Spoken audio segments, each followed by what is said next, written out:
Bom dia, boa tarde, boa noite. Vamos falar aqui dentro da matemática, dentro da parte de geometria plana, que é o estudo das figuras geométricas no plano, sem considerar a profundidade. E vamos começar com o triângulo. Por que começar pelo triângulo?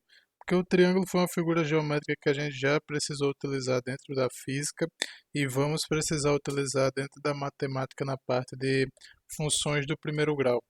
Então, primeira coisa, vamos tratar desse triângulo aqui bonitinho, que é o triângulo equilátero. Triângulo equilátero. O triângulo equilátero, equi significa igual, látero dá uma ideia de lado. Significa que ele tem lados iguais. L, L e L. Ok? Temos aqui o triângulo equilátero. Primeira coisa que a gente tem que falar do triângulo, independente dele ser equilátero ou não. Vamos separar aqui, ó, todos os triângulos. Vamos falar de característica que todos os triângulos têm, ok?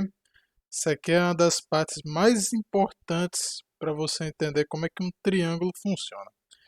Primeira coisa, digamos que seja um triângulo não equilátero. Vamos desenhar esse triângulo aqui que não é equilátero, aqui, esse todo estranhão aqui. Deixa eu só arrumar esse lado de baixo para não ficar estranhão até demais. Vamos dizer que eu tenho A, B e C. Deixa eu ver se eu consigo passar. Não, não vou conseguir passar esse triângulo para lá. Mas vamos utilizar esse triângulo de exemplo aqui. Eu tenho o seguinte: para que a figura seja um triângulo,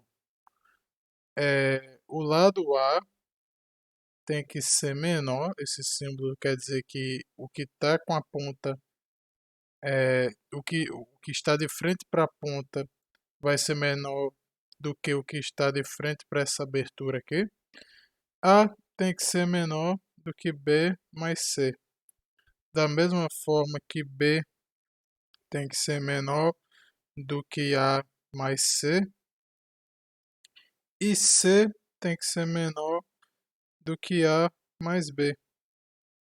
Ok? Por quê? Porque se isso não ocorrer, o triângulo simplesmente não se forma. Não se forma.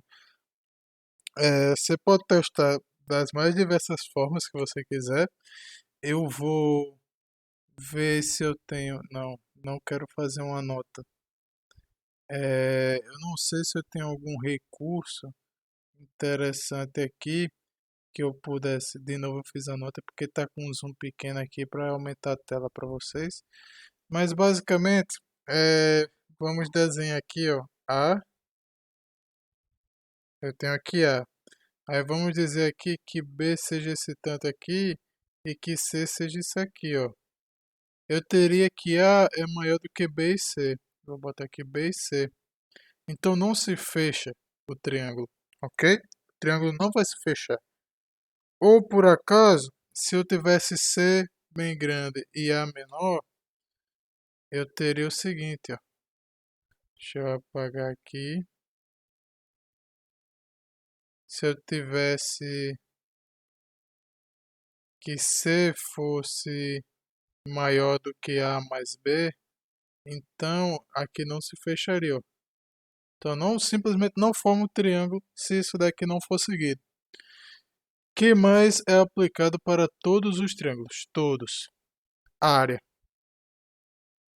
A área do triângulo sempre vai ser a base,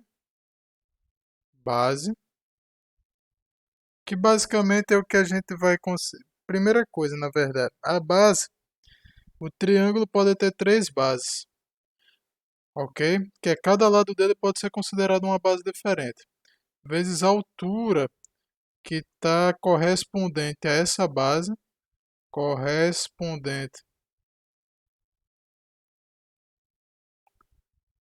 à base, vezes 1/2, ok? essa vai ser a área de qualquer triângulo. Agora vamos lá, o que é que eu quero dizer com base e o que é que eu quero dizer com a altura correspondente à base? Base vai ser um lado que eu vou escolher. Se eu disser que eu quero A de base, eu posso usar A de base. Mas para eu usar esse A de base aqui, o que é que eu tenho que fazer? Eu tenho que traçar uma altura que seja correspondente a essa base A aqui. Então, eu posso fazer essa altura aqui, por exemplo, a altura de A. Se eu quiser usar a base C, eu teria que traçar essa altura aqui, que seria a altura de C. E aqui seria, eu poderia usar C como base e eu ter essa altura de C aqui. E a altura de B seria isso aqui. Ok? Aqui seria B como base. Isso daqui seria a altura de B. Vamos representar aqui, por exemplo. Aqui é uma altura do triângulo. Opa! Agora eu tenho que trocar, né, do branco, porque branco no branco não dá muito certo, não. Vamos lá. Aqui eu tenho uma altura e eu posso usar aqui. Nesse caso do triângulo equilátero, como todos os lados são iguais, todas as alturas vão ser iguais. Então eu não preciso me preocupar muito, ok? Mas basicamente a altura, ela tem que formar 90 graus aqui, se eu não me engano, com a base, ou a definição do que seria a altura. A altura deve formar 90 graus com a base, aqui ó, um ângulo de 90 graus, e tem que chegar no vértice que está, de certa forma, oposto a essa base. Parte do vértice que está oposto a essa base até a base forma 90 graus. É como se fosse a menor distância que eu tenho do vértice oposto a essa base. Porque quando nós pegamos a menor distância de um ponto ao outro, sempre vai ser um segmento de reta com 90 graus. Sempre vai ser assim que funciona, certo? A gente vai ver isso depois na parte de geometria analítica, certo? Então essa fórmula aqui de área vai servir para qualquer triângulo do mais estranho que você encontrar, essa fórmula vai servir. E o triângulo tem mais de uma base, mais de uma altura, e você vai escolher qual usar de acordo com o problema que você encontrar. Temos as leis do seno e a lei do cosseno. O que é seno e o que é cosseno? São funções trigonométricas que variam com o ângulo. Por que o nome do triângulo é triângulo? Porque ele tem três ângulos. Ele tem esse ângulo aqui. Vamos mudar a cor da caneta. Ele tem esse ângulo aqui. Tem esse ângulo aqui. E tem esse ângulo aqui. Se eu considerar que esse daqui é equilátero, todos esses ângulos têm que ser iguais. Então aqui seria 60 graus, 60 graus, 60 graus. Por que 60 graus? Porque outra coisinha que todo triângulo tem que ter é soma dos ângulos. Vou representar os ângulos dessa forma aqui, igual a 180 graus, obrigatoriamente. Senão ele não fecha também, com a mesma ideia desse daqui. Senão ele não fecha. Ele tem que ter a soma dos ângulos igual a 180 graus para ele poder fechar. Então, aqui, como são todos os lados iguais, pela lei do seno e do cosseno que a gente vai encontrar aqui, esses ângulos têm que ser iguais. E o que é o seno e o que é o cosseno? Tem a definição de seno e cosseno dentro do triângulo retângulo, mas a gente define melhor seno e cosseno dentro do ciclo trigonométrico. Eu vou fazer um vídeo falando sobre ciclo trigonométrico, mas nada mais é do que uma função em que eu vou pegar o ângulo e vou encontrar um valor que é relacionado a esse ângulo. O seno vai ser relacionado a um conjunto que está no eixo y do ciclo trigonométrico e o cosseno vai ser um valor que está relacionado ao eixo x do ciclo trigonométrico. E o valor máximo que eu tenho tanto para seno quanto para o cosseno é de 1. Ok? A gente também tem a tangente, que vai ser o valor do seno sobre o valor do cosseno. mas a gente vai ver isso tudo dentro da parte de ciclo trigonométrico. E o importante mesmo é você saber que o seno a gente vai encontrar a partir do ângulo que a gente tiver. E depois a gente encontra o que é que quer dizer mesmo seno e cosseno. Então, basicamente a gente vai ter as seguintes leis. Se eu tenho aqui A e eu tivesse, eu tenho esse, deixa eu reescrever esse triângulo aqui. Eu vou reescrever esse triângulo aqui em cima, sem estar com as alturas traçadas para ficar melhor de ver. Eu vou ter esse ângulo aqui, eu vou ter esse ângulo aqui, vou ter esse ângulo aqui. Vou chamar isso aqui de θ, que é uma letra grega. Aqui eu vou chamar de delta, que é outra letra grega. Eu vou chamar de delta assim, diferentinho. E aqui eu vou chamar de ρ. Pronto, para não confundir com ABC, com alfa, beta e qualquer outra coisa. Vamos lá. A, B, C. O que eu vou ter é o seguinte, pela lei do seno, A dividido pelo seno do ângulo que está oposto a A, isso que quer dizer está oposto, A está oposto a P, B está oposto a θ e C está oposto a esse ângulo aqui, delta. Então eu tenho que A sobre seno de P, seno vai ser um número que eu vou encontrar a partir do ângulo que é esse Pzinho aqui, esse ρ,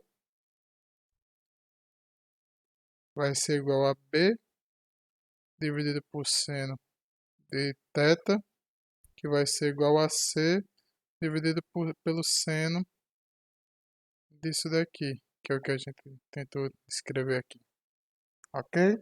Isso serve para qualquer triângulo, qualquer triângulo. E a lei dos cossenos é a seguinte, eu vou representar apenas para o cálculo de C, mas pode ser usada para o cálculo de qualquer lado. Qualquer lado, eu poderia fazer para calcular B, poderia fazer para calcular A. Eu vou representar a partir de C.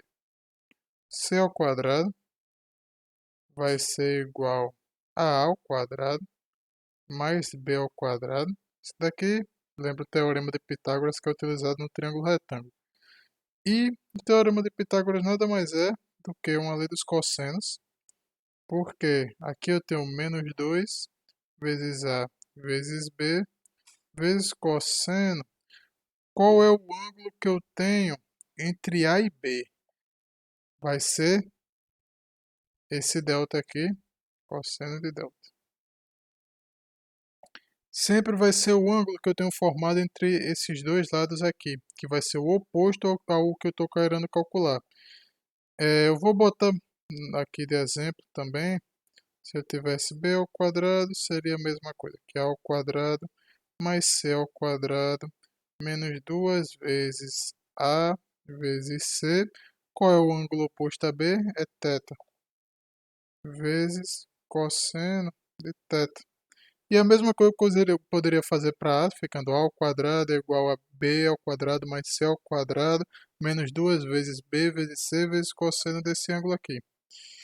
Por que eu disse que a lei dos cossenos é no triângulo retângulo da Pitágoras? Porque o cosseno de 90 graus é zero. Então, quando a gente tivesse aqui cosseno de 90 graus, isso daqui tudo daria zero e a gente encontraria só a lei de Pitágoras que é utilizada no triângulo retângulo. Então, é basicamente isso por agora. É, eu vou continuar em um próximo vídeo falando sobre a trigonometria do triângulo retângulo, onde a gente vai poder definir o que é o seno e o que é o cosseno. Vai ser basicamente a mesma definição que a gente vai usar dentro do ciclo trigonométrico, então vai ser muito, muito útil mesmo. E a gente vai utilizar dentro da física e dentro da própria matemática. E em alguns momentos vai ser útil até dentro da própria física e na universidade vocês provavelmente vão ter que utilizar coisa parecida em funções de primeiro grau em diversos outros conteúdos, nem não tenho dúvidas disso.